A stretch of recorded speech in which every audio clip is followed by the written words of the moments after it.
என்னோட personal favourite, ரொம்ப பிடிச்ச படம்.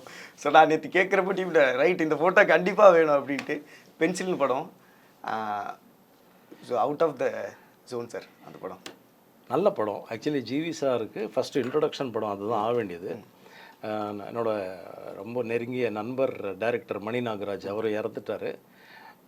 அவர் வந்து இந்த படத்தை எனக்கு காஸ்ட் பண்ணும்போது சொன்னார், இந்த மாதிரி ஒரு கேரக்டர் இருக்குது நீங்கள் பண்ணணும் அப்படின்னு.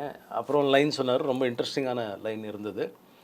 இந்த படம் லேட் ஆச்சு ரிலீஸ் ஆக. அதுக்குள்ளே ஜிவி சாருக்கு வேறு படம் வந்துருச்சு. ஐ திங்க் த்ரிஷா இல்லைனா நயன்தாரா வந்து அது பெரிய ஹிட் ஆச்சு. ஸோ பென்சில் ரிலீஸ் ஆகுமா ஆகாதா அப்படிங்கிற சூழ்நிலையில் இந்த படம் ரிலீஸ் ஆகுது. எனக்கு அந்த கிளைமேக்ஸ் வந்து ஒரு கிட்டத்தட்ட ஒரு 8-10 நிமிஷம் நான் பேசுகிறது. அதாவது நான் அந்த படத்தில் ஹீரோ கிடையாது, நான் அந்த படத்தில் ஒரு கேரக்டர். இந்த கேரக்டர் வந்து கிளைமேக்ஸை 10 நிமிஷம் தாங்குவோம் அப்படின்னு டைரக்டர் மணி நாகராஜும் அதை எழுதின சண்முகம் தான் அடங்காதே அப்புறம் டீசல் படம் டைரக்ட் பண்ணிகிட்ருக்கான். அவங்க நம்பினாங்க. உண்மை சொன்னால் நான் Pencil first day first show மாயாஜாலில் பார்க்க போகிறேன். என் வீடு பக்கத்தில் பார்க்குறேன். நான் பேச ஆரம்பிக்கும்போது நானே சப்கான்ஷியஸாக அப்படியே கீழே குனிஞ்சு ஐயோ என்ன சொல்ல போகிறாங்களோ நிறையா கருத்து சொல்கிறேனேங்கிற மாதிரி போயிட்டேன். ஆனால் மக்கள் கை தட்டினாங்க. எனக்கு அதே ஷாக்கு.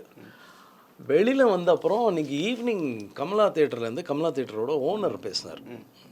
அவர் சொன்னார், சார் நீங்கள் ஸ்டார் கிடையாது, நீங்கள் ஒரு ஆர்டிஸ்ட்டு, ஒரு கேரக்டரு.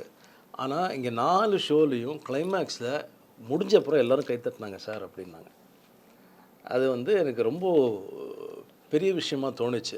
ஆஸ் அன் ஆக்டர் அந்த க்ரெடிட் எனக்கு ரொம்ப சந்தோஷமாக. அன்ஃபார்ச்சுனேட்லி படம் வந்து சஸ்டெயின் பண்ண முடியல. அது ப்ரொடக்ஷன் ஹேசல்ஸ் நிறையா இருந்தது. பட்டு எனக்கு ரொம்ப பிடிச்சி இந்த படத்துக்கு அப்புறம் லைஃப் கிராஃப் மாறும் அப்படின்னு நினச்ச ஒரு படம் பென்சில்.